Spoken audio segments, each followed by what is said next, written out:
the whole point. Dude, I watched your show the other day, the television show. What is the television show? Mysterious Creatures? Yes. The new one? Yeah. And you were looking for some wolf thing? The red wolf. Yes. Yeah. But they didn't think it was a red wolf. They thought it was like some mystical howler. beast. An Ozark howler. Oh, my goodness. Which, I mean, wolves do howl. Yeah. No, that was an interesting story. If you look at the timeline from when this cryptid, this howler popped up, it's right when the red wolf was starting to plummet in its numbers. And as soon as wolves plummet, they call to each other, right? They howl. Ah, that makes sense. So it's like, oh, we're hearing this thing and the spooky thing that we've seen running around the woods. And it's like, well, yeah, it's wolves trying to find each other. Ah. And it happened to also overlap with when moonshining was like a big deal. So they perpetuated the rumor of the howler to keep people out of the woods. Right. So it like checked all these boxes to like make up this animal. Is there any cryptid that you find compelling? Just I think we talked about it before, the Megatherium, the giant ground sloth in Peru. Yeah. That's the only one. I mean, depends what you define as cryptid, right? Like, I'm not a Bigfoot guy or Loch Ness Monster, but thylacine could be considered a cryptid, right? Yeah, because it was alive. We do have video footage of it, and there's been a bunch of sightings. Yes, but now you have all these Bigfoot-esque people, right? All these sort of tinfoil hat guys who are like, it's here, I've seen it, or whatever. And so it's like started to fade into this cryptid realm. And I still think that in Papua New Guinea, there could be an extant population. Why in Papua New Guinea? So they used to range, we got right into this. This is great, by the way. So they used to range from PNG, from New Guinea, all the way down to Tasmania. And then as people came over, they brought dingoes with them, right? And this was like 4,000 years ago. And then the dingoes outcompeted the thylacine in mainland Australia and, in theory, in Papua New Guinea. But dingoes were never introduced into Tasmania, which is why thylacine occurred for so much longer in Tasmania. However, why in Papua New Guinea is because it's such a dramatic habitat. There's so many like valleys and canyons and things that dingoes just probably couldn't traverse. That would mean that there's isolated, unexplored areas that the thylacine, because it had evolved there, could still be thriving without the competition. And for people who don't know what a thylacine is, it's a Tasmanian tiger. Yeah. It's a marsupial, wolf, crazy jaw, stripes. Crazy jaw. Like really wild looking. 180 degrees. Yeah. Yeah. Cool looking animal. Like, look at that thing. So when you talk about, cryptids and blah, blah, blah, I still think that these animals could be out there. Didn't you go looking for one at one point in time? Twice. Twice. Yeah. And did you have any sightings or any, at least, amongst the people that you were around, or any credible reports? No. Nothing? Well, reports, yes. I mean, there's a guy named Nick Mooney who is like an incredible, that's Benjamin, the last living thylacine in the zoo in Hobart, Tasmania.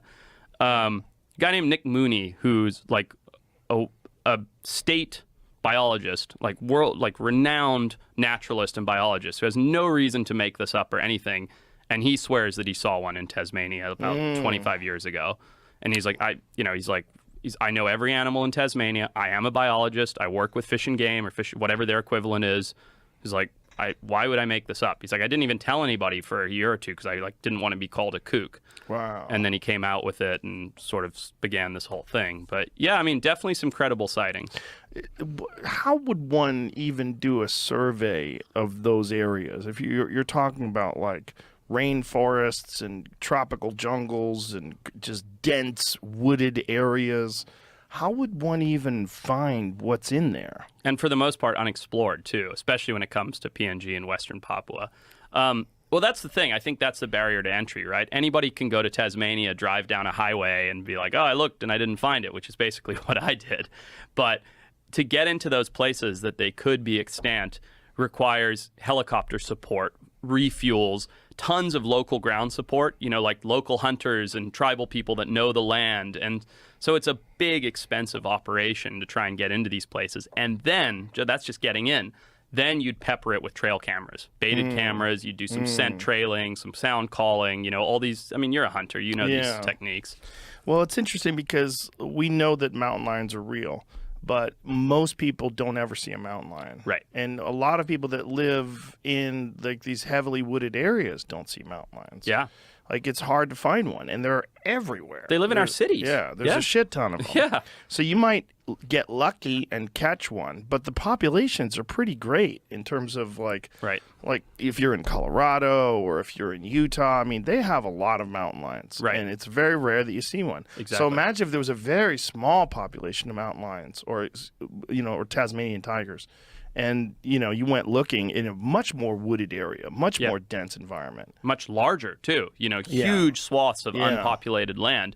And if they were intelligent and cryptic like a mountain lion, which they probably were because they were at the top of the food chain, they know and they choose not to be seen. Like P-22, right? The mountain lion that lived in L.A. We have a big photo of him out here. The one with the Hollywood sign? Yeah. It's a great picture. I love that photo. Yeah. He's dead now. Yeah, exactly. Yeah. But did they kill him? Did they euthanize? They euthanized him. Yeah. Something was wrong with him, right? Like he was badly injured. I think he got hit by a car. I think. Don't quote me on that. But some injury. I think it was a car strike, and he was an old cat as well. So yeah. What do you think of the orang pendek?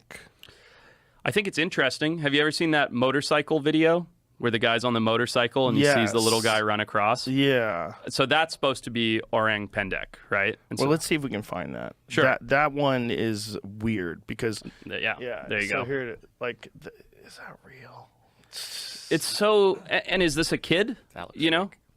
Well, that one looks fake. Over embellished. But if you watch the actual video, So this is the video I've seen. I think that we love humanoids. As a species, we love the idea. Just play the video. It doesn't play. It's all still frames. All of it? It's all someone talking about this. It's not the video. Oh, well, that looks so fake. Yeah, it does. That's a still frame of it?